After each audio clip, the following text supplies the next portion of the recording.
Welcome to week 2. Congratulations, you made it through the hardest week of the entire plan. Week 1 is definitely the week where if you are going to feel hungry, you will, usually it happens within the first day or two while you're loading the HCGs, getting fully into your system. But this week you should really start to notice a few differences. You should start to feel your energy levels go up. You shouldn't be hungry. You should feel very satisfied. And you should also, most people find that they are sleeping better. So those are some wonderful side effects of the HCG. I just wanted to take a moment and kind of just do a review with you on your nutrition. Make sure that you're on track, you're doing everything correct. You're going to be doing exactly what you did last week this week, but I just wanted to just refresh you to make sure that you've got it all down. We're going to be talking a little bit about week 2 fitness levels, what I would like for you to be doing this week, and then we're going to talk also about mindset, which is make or break on this program and, well, in life in general, but for sure while you're doing a program such as this. Okay, so let's jump in. Let's talk about nutrition. So at this point, you should be doing your drops 3 times a day. That's a half of a dropper full 30 minutes before the meal. And you'll put it in under your tongue, let it sit for about 30 seconds, and then swallow it. So in the morning, you're going to be doing for breakfast, you'll have your drops.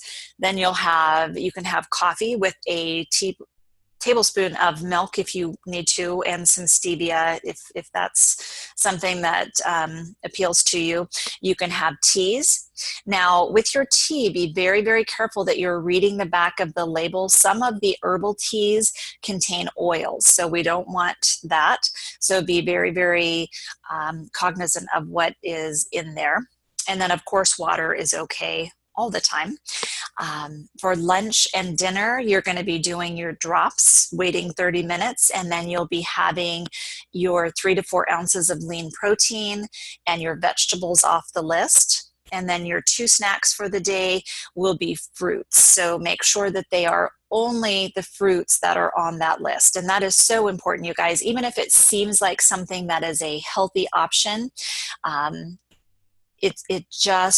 promise it will stall your weight loss. So in order to get the very, very best results on this program, just make sure you stick with the foods that are on the list. And I like to take a picture of it so that it's on my phone. That way I always have it when I'm in the grocery store. And because it is so funky, some things you kind of question once you get in there whether or not they're on the list and they're okay. So just take a copy with you or take a picture just to make sure that you always have it when you need it. Really, with any kind of a program, planning and prep work is going to be key for your success. So just make sure that you're making everything in large batches. After your meal, you can kind of weigh it and divvy it all out into some Ziploc bags or Tupperware, just so that it's easy and you're not having to start from scratch every single meal. Make sure that you've always got the foods that you need on hand. I find that going to the grocery store every 3 to 4 days usually works best because some of your produce and things like that will taste better if they're fresh. So just make sure you always have what you need on hand, and pack a cooler. Take your food in a cooler. That way, even if your day goes kittywampus and you end up somewhere where you're not expecting, you still have the foods that you need, and there's no excuses. You're not having to make a pit stop and figure out an alternative. You just have what you need, and it's just a no-brainer that way. If you really, really, really want to get tight on this, make sure that the protein that you have for lunch is different than the protein that you have for dinner. And with your vegetables, the original protocol says not to mix those. So if you really want to get tight, just have 1 vegetable per meal. At some point, you can kind of play with this and you can combine the vegetables and see how that impacts your weight on the scale the next day. That will be your gauge. And really, if you're paying attention, you will see every time you eat something that does not agree with your body, you'll see the result on the scale the next day. So pay attention when you're not losing as much weight as what your averages are. You'll know to go back and review your previous couple of days food journals, and that will really tell you how your body is liking the different types of foods. If you need to, if your weight loss slows down, you can always take away the breadstick. That is one thing that a lot of places will take out of the plan completely. So if you're not losing a half to a pound a day, I would take that totally out, because that means that your body probably is not responding well to that. And for right now, I want you to keep it really, really simple. I don't want you making any fancy recipes. Just stick with your protein and your vegetable, and you will be in good shape. Starting next week, I'll get you some recipes so that you can start changing things up a little bit. For right now, though, just keep it as simple as possible. Okay, so let's talk a little bit about the fitness part of this week. I still don't want you guys expending a bunch of energy. So what's really important, though, not only mentally but physically, it just creates such great chemicals and endorphins in your brain when you exercise, especially if you're getting outside and getting a little bit of sun, a little vitamin D. That's very healthy for you, a little fresh air. But also, I think that physically, because we are releasing fat, we're releasing toxins into our system as a result of the fat being released. It's just really important to get your lymphatic system flowing, get out, get moving, and help to flush all of that. So some exercises that you can do this week are walking, yoga, stretching. If you want to do some really light cardio, that's okay too. Just make sure that you're keeping it really, really low key. Our goal is not to expend a bunch of extra calories this week. So get out, get moving. I promise that will keep you distracted. It'll make you feel better all the way around. All right, so this week on your water, I want you at 64 ounces at a minimum. So that is 3 of the small water bottles filled, and just fill them and drink them. And the easiest way for me to track that is with rubber bands. If you just put 3 or 4, if you're shooting for more, rubber bands on your bottle, and then every time you drink one, you take off a rubber band, that's a great way to track it. I found that if you don't track it in some way, whether it's writing it on your log or doing the rubber bands or whatever's easy for you to track, you have no idea, and usually you don't get enough. So make sure you're at least at 64 ounces this week. And for me, sometimes if you feel like you're hungry in between meals, have a glass of water or a bottle of water. That will kind of help fill your tummy and keep you full. And that really seems to help a lot of people. So we're gradually working up each week. And if you can drink more, do. If you're not somebody that's had water, that drinks a lot of water in the past, 64 ounces may sound like a lot to you. So just make sure that you're getting that at a very minimum. And the best way to get that done is to start out your morning first thing before you do anything.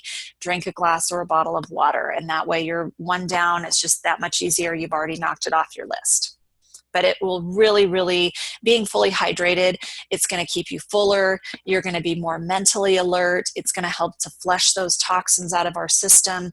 There's a lot of benefits for drinking that water. So make sure that you're staying up on that. Okay, now this is the most important part of anything that we're talking about here today.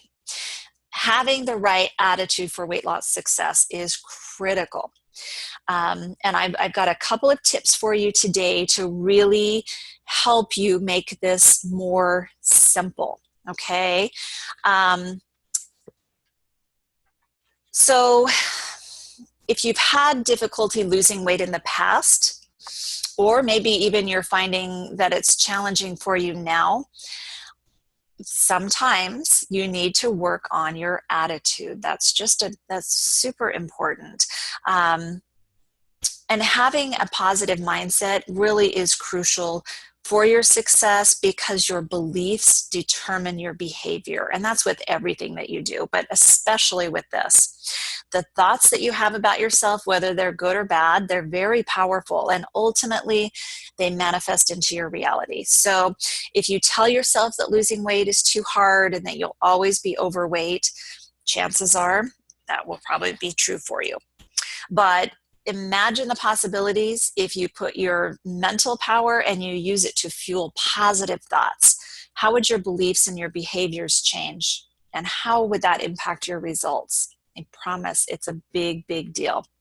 So we're going to start off with self-talk today.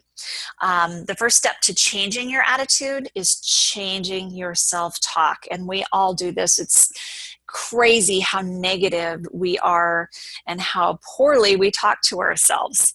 But whether you're aware of it or not that it's happening, there's a constant chattering happening in our mind all day long.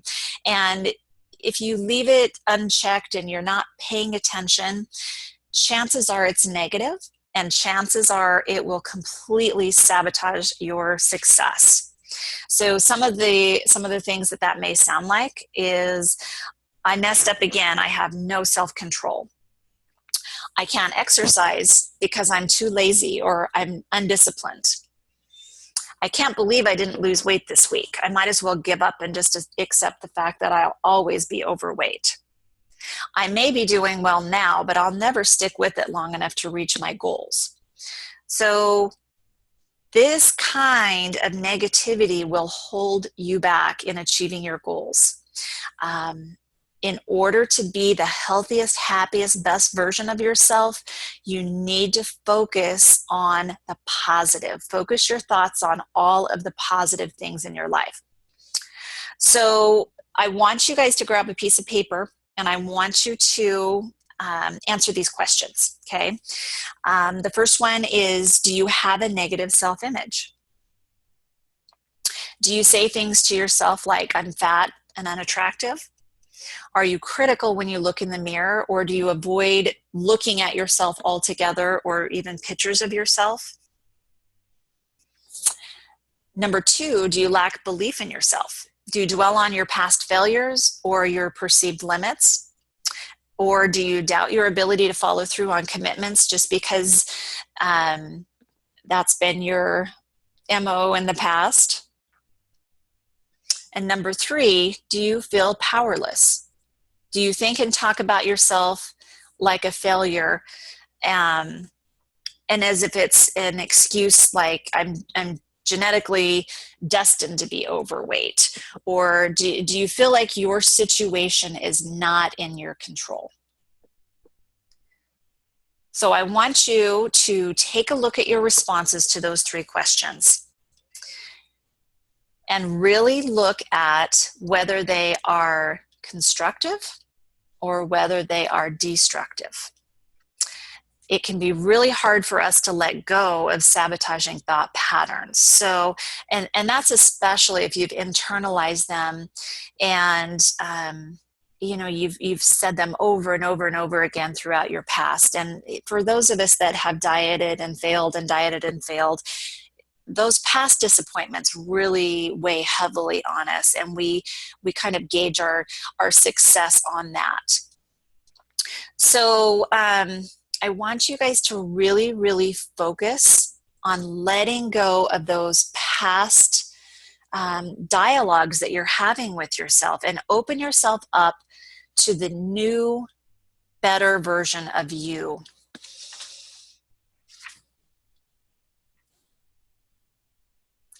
Now, here's one way. There's actually a couple of different ways that we're going to talk about that you can do that. So the first part is visualization. Now, this is huge. Athletes use this. There's so many people that utilize this in business, with your health. There's so many different ways that you can do this. But basically, what I want you to do is picture yourself then.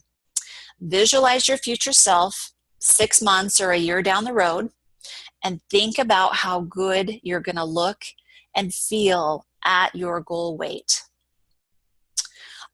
You can also create a vision board, which is very, very powerful. And I encourage you to do this. In fact, I think it would be really fun for you to post your vision board on the Facebook group page.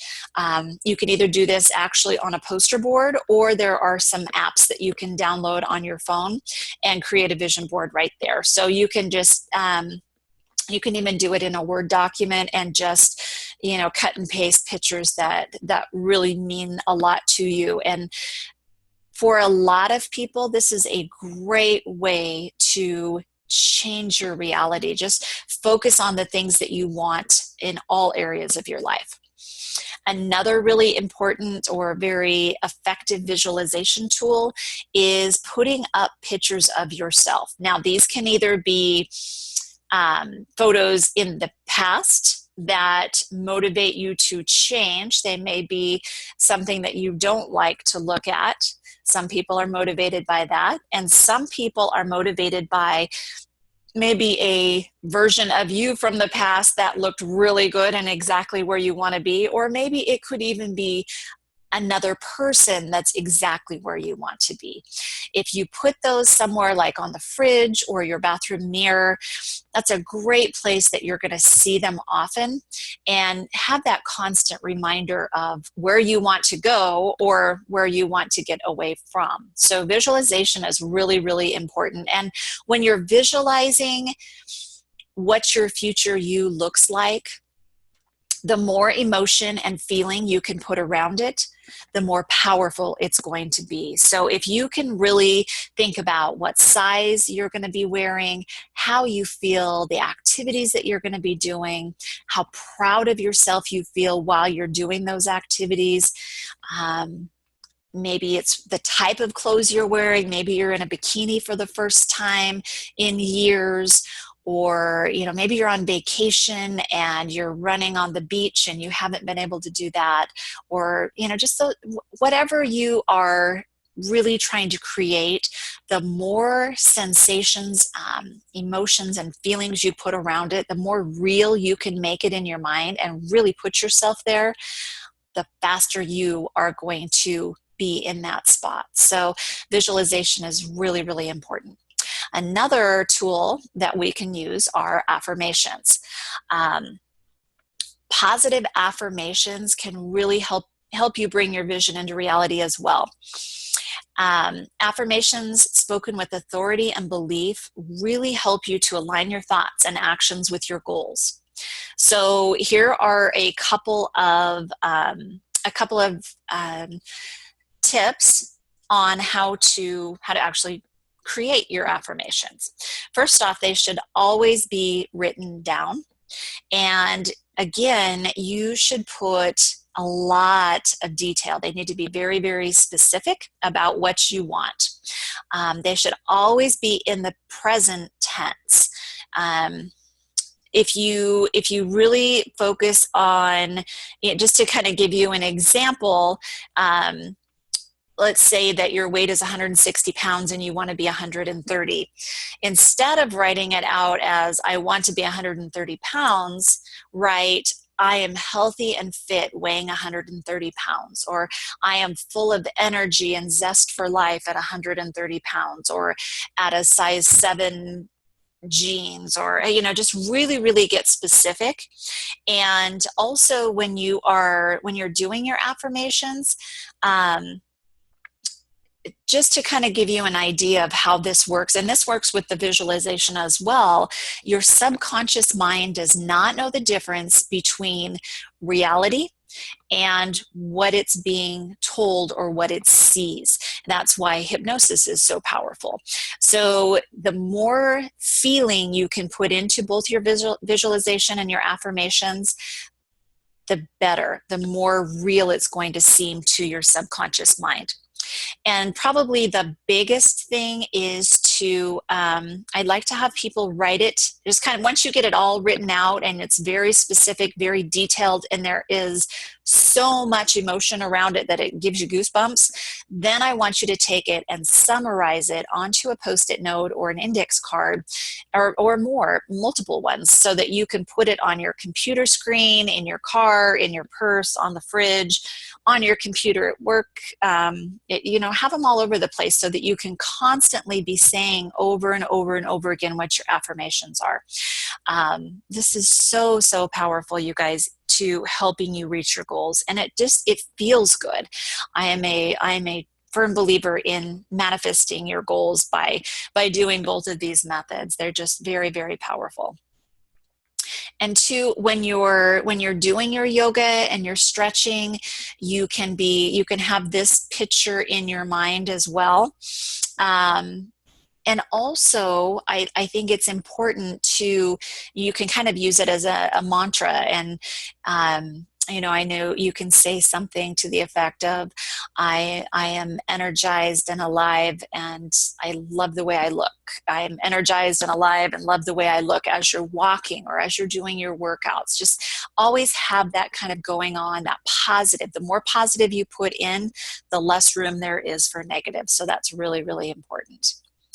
And the last thing that I want to talk about today, it's very, very easy to get discouraged anytime that you're doing a program like this. So, and especially if you have a lot of weight to lose, because obviously it didn't come on overnight. And, just having the right expectations and knowing that it's not going to come off overnight is part of kind of setting yourself up for success. But also, sometimes when that goal is so, so big, it seems so far away that it's not realistic or reasonable for us to ever reach it. So what I want you guys to do is go back to your goals that you set in the very beginning, and especially those short-term goals. And I want you to celebrate every single achievement, every single day on the scale that is the scale is going down. It's a win for you. So celebrate it. Be excited. Post it on Facebook. Just really get excited about every single little tiny thing. Or maybe you did 1 week and it's perfect and you didn't cheat one time. Celebrate that. Reward yourself. That's really, really a big deal. It's going to help build your confidence. It's going to help your belief system. And when you're focusing on the small goals and creating that excitement that you're doing well, that really carries you into the bigger goals. And I always like to have people have a reward, and it shouldn't be food-based, but say you go a whole week and you've done well and you haven't cheated at all. Have a little mini goal, like whatever it is that you like to do.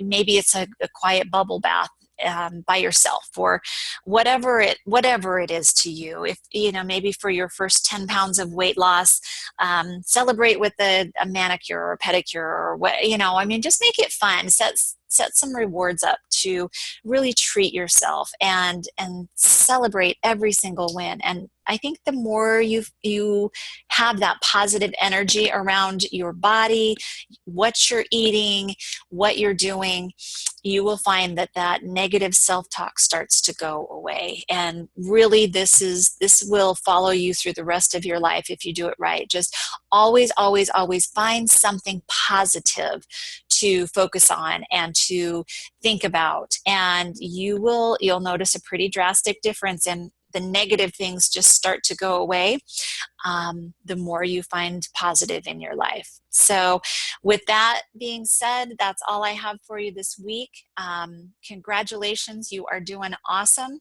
And next week will be the last week of our low calorie portion. So you are on the downhill side of this, and I promise it's just going to keep getting easier and easier for you. Stay focused, stay positive, and you will see amazing results.